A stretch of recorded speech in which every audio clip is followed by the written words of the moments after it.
Ya, Assalamualaikum warahmatullahi wabarakatuh. Yang terhormat Bapak Kepala Sekolah SDN Ranti 01 yang hari ini tidak bisa hadir karena lagi ada kegiatan PKKS. Yang terhormat Wakil Kepala Sekolah dan Bapak Ibu guru semua. Sebelum kita nanti saya memaparkan hasil dari yang saya dapat selama saya melakukan kegiatan PPKG bersama dengan BPGPDY. Mari kita berdoa menurut agama dan kepercayaan kita masing-masing. Berdoa nanti kita akan dipimpin dengan Pak Ustadz. Monggo Ustadz.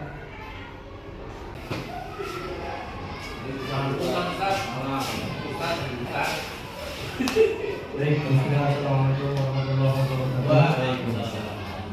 Baik teman-teman, sebelum memulai acara pemaparan daripada Pak Janu, mari kita awali kegiatan kita ini dengan berdoa.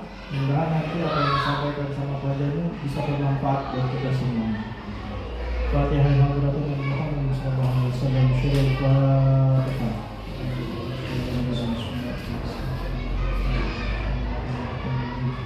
Ya,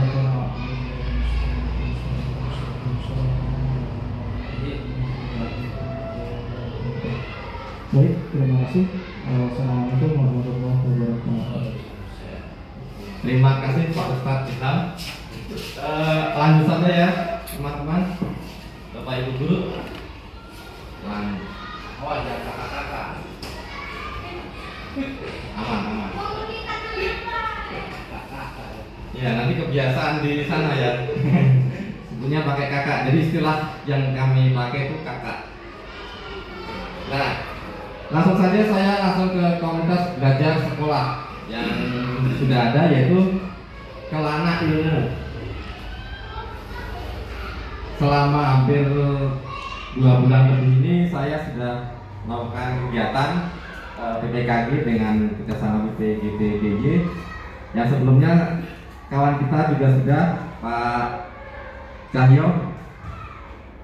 Sekarang saya pada tahap rencana tindak lanjut pembelajaran berbasis proyek yang kemarin saya sudah tentang komunitas. Pembelajaran berbasis proyek. Ayo hidup bugar melalui pembiasaan hidup bersih dan sehat. Nah, di sini ada saya sendiri, Janu Iswoko, guru PJUK SDN Ranti 01 dan bekerjasama dengan kombel kita yaitu Kelana Ilmu. Biasa aja ya, ini abaikan saja fotonya, cuma pemanis saja, jadi tidak perlu tegang-tegang. Ini begininya agak lama karena belum memahami juga. Lanjut, kenapa saya mengambil tadi tentang kebugaran? Latar belakangnya yaitu berawal pada investigasi dan observasi saya pada peserta didik yang masih belum menyadari pentingnya pola hidup sehat dan bersih. Dengan beberapa temuan, masih banyak sampah pada lingkungan sekolah dan juga permasalahan ketidakadilan siswa di kelas pada kegiatan KBM sehari-hari dengan alasan sakit. Kemudian siswa diberikan permasalahan utama, bagaimana kita dapat meningkatkan kesehatan dan kebersihan di sekolah kita. Siswa menjawab dengan berolahraga, membuang sampah pada tempatnya, dan dengan membiasakan pola hidup sehat dan bersih pada diri sendiri maupun lingkungan sekitar. Pada pembelajaran berbasis proyek ini, saya ingin mengajak kepada Bapak Ibu pada kombel belajar kita ini di Kelana Ilmu ini, mari kita mengajak untuk berkolaborasi dengan saya yang sebagai lokomotornya nanti. Jadi di sini saya berperan sebagai lokomotornya, mengajak untuk berkolaborasi dengan Bapak Ibu untuk kegiatan kita ini melalui model pendidikan kebugaran dan tentunya pembiasaan pola hidup sehat dan bersih pada pusat kegiatan perencanaan proyek ini, yaitu peserta didik. Jadi balik lagi ke peserta didik.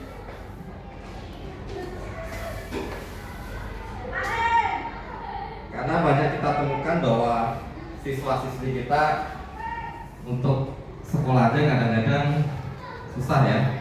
Apalagi Pak Ican itu kalau udah ujian nih datang ke rumah tuh ketok-ketok untuk supaya ikut ujian. Nah, lalu tujuan dari program yang saya bikin adalah yang pertama meningkatkan keterlibatan siswa, mengakomodasi kebutuhan individu, dan bersama membangun keterampilan sosial dan kerjasama memfasilitasi pembelajaran. Kolaboratif, pengintegrasian komunitas sekolah meningkatkan kesadaran kesehatan, mengembangkan kreativitas dan inovasi, menciptakan lingkungan belajar yang positif. Lalu misinya mengembangkan potensi fisik, mental, dan sosial, peserta didik melalui pendidikan jasmani, olahraga, dan kesehatan yang menyenangkan, inklusif, dan berbasis pada kebutuhan serta minat siswa untuk menciptakan individu yang sehat, aktif, dan berkarakter. Semuanya itu tidak bisa saya capai dengan sendiri, perlu kolaborasi dari Bapak Ibu sekalian. Apalagi bapak-bapak yang senior dari saya ini udah luar biasa. Pak Mob luar biasa untuk menjaga kebersihan lingkungannya, sudah sangat bagus sekali.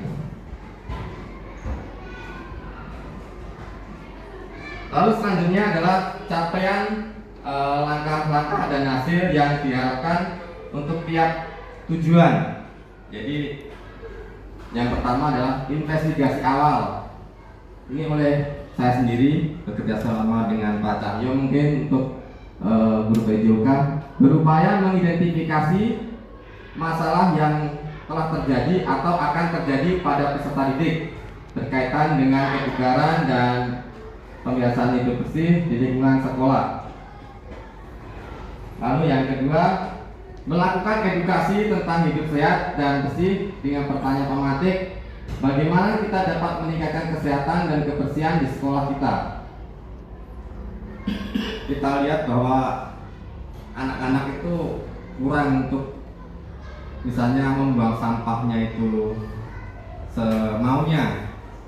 Dan tadi pagi Pak Ican dan saya dipanggil sama Pak Mas Hendrik dipanggil sama Bapak juga berkomunikasi tentang bagaimana membuat bank sampah.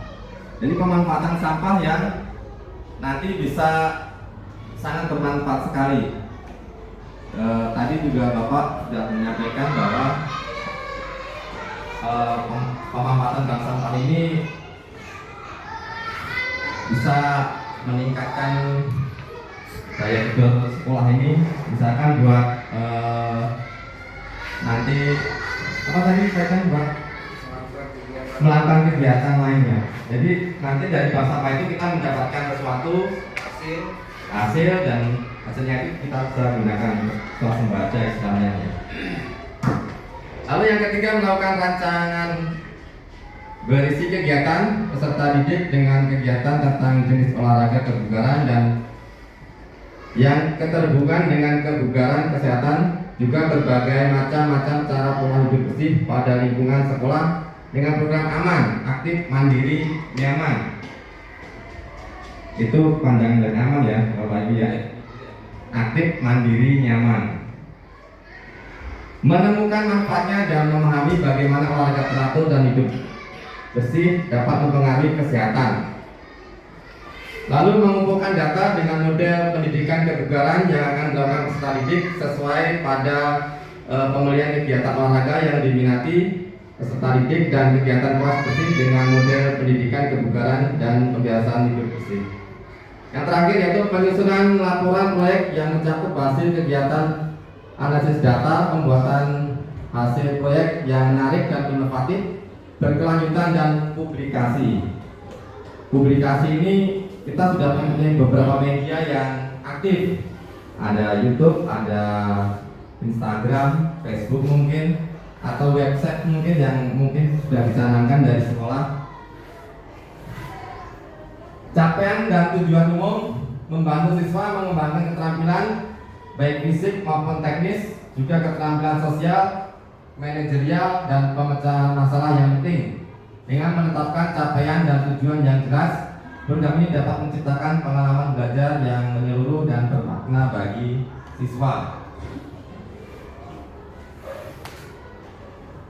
Selanjutnya lini masa kegiatan ini rencananya pada minggu ketiga November ini 2024 sosialisasi rencana tindak lanjut kegiatan pembelajaran berbasis proyek pada komunitas pembelajaran sekolah. Minggu ke pertama Desember sosialisasi rencana kegiatan pembelajaran berbasis proyek pada peserta didik, dan minggu kedua sampai dengan ketiga implementasi kegiatan proyek dengan tema Ayo Bugar melalui kegiatan pembahasan hidup bersih berkelanjutan.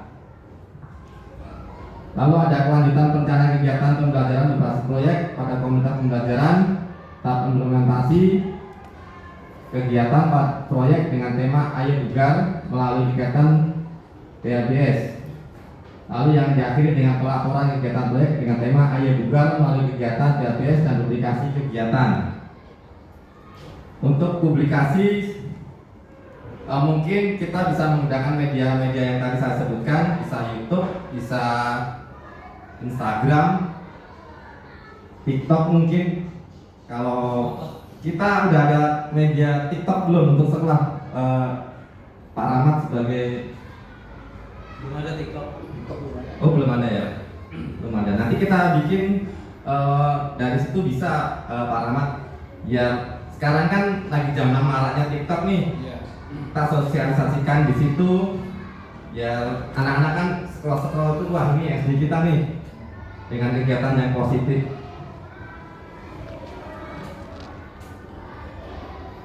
Lalu struktur program dan mitra dalam komunitas belajar.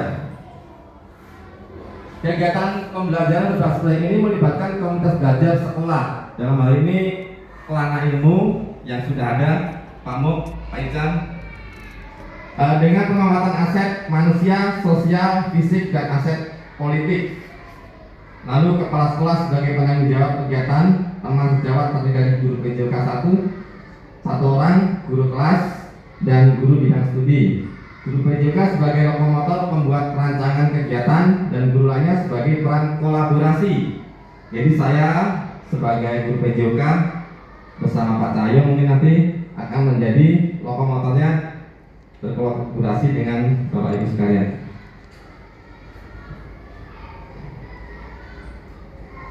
Tidak lupa kita juga melibatkan peran dari orang tua murid, komite sekolah sebagai mitra. Kegiatan ini diikuti peserta didik kelas 5 fase C di Satuan Pendidikan Sekolah Dasar Negeri Pinang Ranti 1. Kegiatan pembelajaran berbasis proyek akan dilaksanakan pada awal minggu pertama pada bulan Desember. Lalu pernyataan tentang kapasitas dan dimiliki kelas atau sekolah. Yang pertama, aset manusia. Aset manusia ini terbagi menjadi guru PJK sebagai lokomotor utama pelaksanaan program, guru kelas dan bidang studi lainnya sebagai fasilitator peserta, lalu peserta didik sebagai peran utama. Jadi balik lagi bahwa semua kegiatan ini akan berfokus pada peserta didik kita. Lalu aset sosial, ada wali murid sebagai pendukung pelaksanaan program eksternal, komite sekolah ini sebagai monitoring dan kontrol terhadap kegiatan yang dilakukan, kerjasama dengan puskesmas tempat. Kalau kerjasama dengan puskesmas tempat ini Pak Cahyo sudah melakukan ini ya Pak Cahyo ya, sudah beberapa kali melakukan kegiatan. Lalu aset politik, ada kepala sekolah sebagai pemangku kebijakan dan penanggung jawab pendukung pelaksanaan program. Lalu yang terakhir ada aset fisik. Fisik di sini media sebenarnya ya. Ada lapangan sebagai tempat latihan atau pelaksanaan, kelas, tempat pelaksanaan juga. Ruang kelas. Iya, ruang kelas. Kalau aturannya. Oke. Ya. Lalu lanjut ke rencana evaluasi. Evaluasi akan dilakukan pada setiap kegiatan yang telah dilaksanakan dengan perbaikan dan tindak lanjut yang relevan. Sebagai berikut rincian evaluasinya, yaitu yang pertama refleksi kegiatan. Setiap selesai kegiatan dilakukan oleh peserta didik. Tetap bermuara ke peserta didik ya Bapak Ibu ya. Dengan tanya jawab umpan balik oleh teman sejawat, sejawat dan anggota Kombel. Umpan balik oleh wali murid, evaluasi kita oleh kepala sekolah setelah selesai pelaporan kegiatan evaluasi program BABS oleh guru PJOK. Jadi balik ke guru PJOK. Lalu kemungkinan tantangan. Yang pertama ini ada sebenarnya banyak kemungkinan tantangan yang dihadapi. Salah satunya mungkin tantangan birokrasi garis besar terhadap kebijakan dari atasan. Ini sangat berpengaruh sekali ya Bapak Ibu. Lalu tantangan kolaborasi komunikasi antar teman sejawat, tantangan terhadap proses pelaksanaan program yang tertuju pada peserta didik, tantangan peserta didik terhadap pembiasaan hidup bersih dan sehat, tantangan pro kontra dari wali murid terkait program kebugaran jasmani. Sebenarnya masih banyak kemungkinan tantangan lainnya, tapi mungkin yang saya sorot yang ini saja. Karena kalau kita tulis semua nggak cukup banyak tantangan sekali. Demikian paparan rencana tindak lanjut saya untuk memenuhi tugas saya di pelatihan BPGP PKG bersama dengan PJ ini. Mohon untuk memberi saran atau apa gitu ya namanya untuk kebaikan saya ke depan dan kebaikan sekolah kita. Terima kasih. Silakan Pak tadi.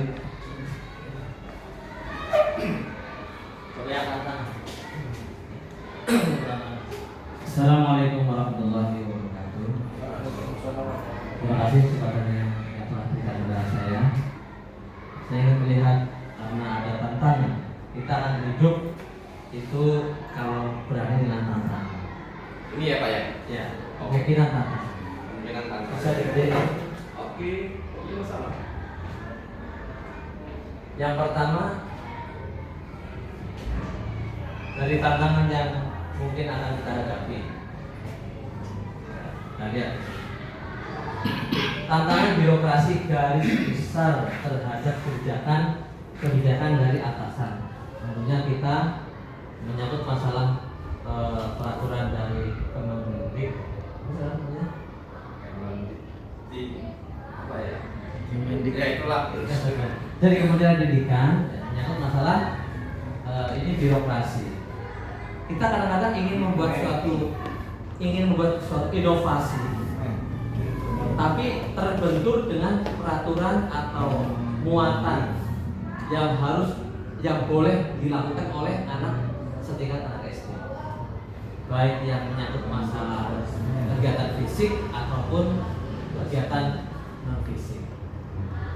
Yang kedua, tantangan kolaborasi komunikasi antar teman sejawat. Ya, ini yang ketiga sudah Pak. Nah, kalau tantangan dari teman sejawat ini sifatnya biasanya ya itu individual masing-masing. Ada orang yang suka olahraga, ada orang yang nggak suka olahraga. Kalau yang suka olahraga pastinya akan saya dukung. Ayo, mau gimana, mau kapan? Tapi kalau yang nggak suka olahraga, ya mohon maaf, kita ngajar itu berat. Paling hanya bisa memantau gitu, melihat. Itu pun kalau guru sudah menunjukkan aktivitas maupun sudah hanya melihat, itu sudah bukan tantangan lagi sebenarnya. Tinggal melanjut ke kolaborasi sesuai dengan kemampuan guru masing-masing. Ya, kalau guru agama sayang saya. Ayolah. Cuma kalau Pak Ilham yang Pak Ilham ayo senam. Sholat Ustaz duluan. Nanti kan personal ya, jadi tentu akan berbeda ketika kita ngajak yang lebih dari kegiatan setiap hari Selasa pagi. Ya waktu itu, Mas Jarum, bagaimana kalau kita keliling kampung anak-anak?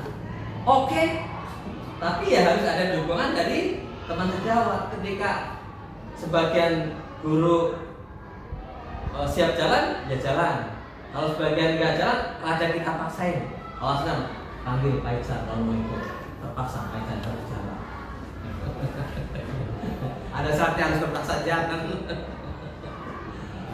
Ini ya kalau dikatakan tantangan sih tantangan, tetapi kalau ya bukan tantangan ya bukan juga, namanya kolaborasi. Kemudian tantangan terhadap proses pelaksanaan program, tantangan terhadap peserta didik dalam hal kebiasaan hidup bersih dan sehat, PHBS ya. Iya. Nah, ini kan sebenarnya ini ya hari-hari yang kita laksanakan. Kita itu bisa mengkondisikan anak-anak punya punya sense of belonging, rasa memiliki bersama. Kalau anak pagi itu relatif lebih tertib daripada anak siang. Kenapa Pak Ahmad? Energinya berkurang. Bukan masalah energi, masalah kepedulian terhadap lingkungan hidup. Indikasinya apa? Kalau pagi sampah ya ada lah tempat sampahnya, tempat tertentu ya. Nah kalau siang itu sampah ada di mana-mana. Ini masalahnya gimana? Ini kan tantangan. Nanti mungkin Pak Ahmad bisa bahas ya. Apa anak siang harus di treatment sebelum pulang atau bagaimana? Kalau menurut saya sebelum pulang memang harus ada treatment walaupun itu seminggu sekali atau 2 kali Pak Ahmad. Karena menekankan masalah kebiasaan hidup sehat dan bersih. Di kelas saja nggak cukup, mesti ada treatment lanjutan. Nah yang ketiga tantangannya mungkin ada kontra dari wali murid terkait dengan program jasmani. Ini tentu menyangkut masalah masalah kondisi fisik anak. Kadang-kadang anak yang dari rumah itu dianggapnya sakit, padahal di sekolah penampilannya kayak apa. Jadi kadang-kadang orang tua punya pandangan anak saya jangan ikut olahraga itu masih begini. Padahal anaknya mau. Atau sebaliknya orang tua nggak apa-apa anaknya yang memang tidak mau gerak mager gitu. Jadi ya itu kembali kepada kondisi anak dan kan mungkin ada yang sampaikan. Assalamualaikum warahmatullahi wabarakatuh. Waalaikumsalam. Wah, luar biasa sekali. Terima kasih paling-paling kesempatan. Mungkin cukup sekian saja. Oh, ada lagi. Oke. Terima kasih Pak Chan. Ayo. Biar greget lah. Ya. Maju lah. Kan mau disuntik. Jadi masalah bahas ini, kalau ini mah sebenarnya bukan tantangan menurut saya ya. Ini sebuah ketakutan. Ya beda. Tantangan itu yang akan dihadapi ke depan. Kalau ketakutan itu, wah ini bakalan terjadi atau tidak. Oh ini bakalan terjadi atau tidak. Kalau tantangan itu yang sudah terjadi. Karena di situ kemungkinan tantangan. Kemungkinan, nah itu kan sebuah ketakutan. Wah ini nanti kemungkinannya seperti ini. Seperti itu kan. Nah terus balik lagi ke tadi tuh, Pak Janu coba. Yang 4 tadi tuh.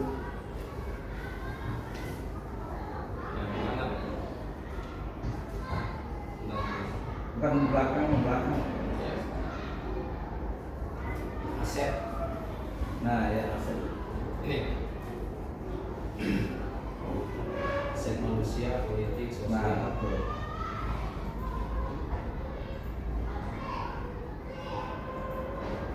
Nah itu. Ini ya.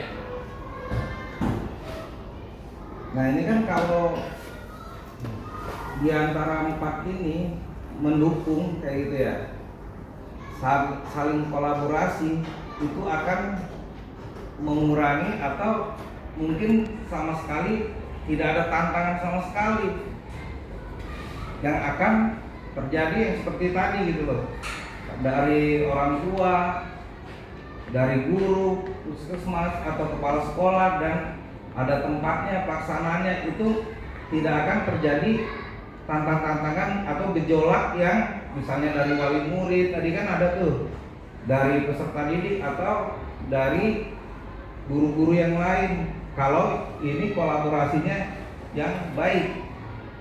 Dan tinggal bagaimana menyatukan mereka di antara 4 ini menjadi lebih baik dan bagus untuk kedepannya, dan tidak akan ada tantangan-tantangan karena itu udah musyawarah, yaitu tadi kolaborasi yang terjalin dan akhirnya mencapai musyawarah dan mufakat. Gitu. Oke, Terima kasih. Mungkin itu aja.